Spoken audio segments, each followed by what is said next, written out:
কত বললো?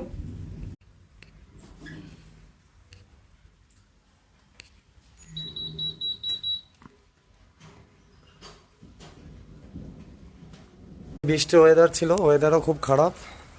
তো এই জায়গায় দেখতে পাচ্ছ আউটডোর কিন্তু চালু হয়ে গেছে।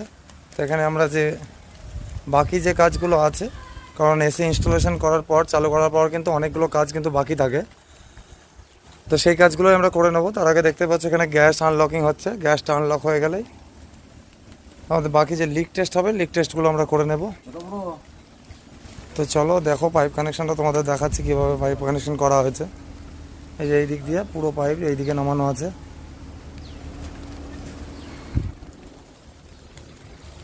তো চলো আবারও দেখা হচ্ছে নেক্সট ভিডিওতে। তো দেখতেই পেলে ভোল্টেজের কীভাবে আনলক করতে হয়। চলো আবারও তোমাদের দেখাবো নেক্সট ভিডিওতে কীভাবে ভোল্টেজ ফুল ডিটেলসে দেখাবো।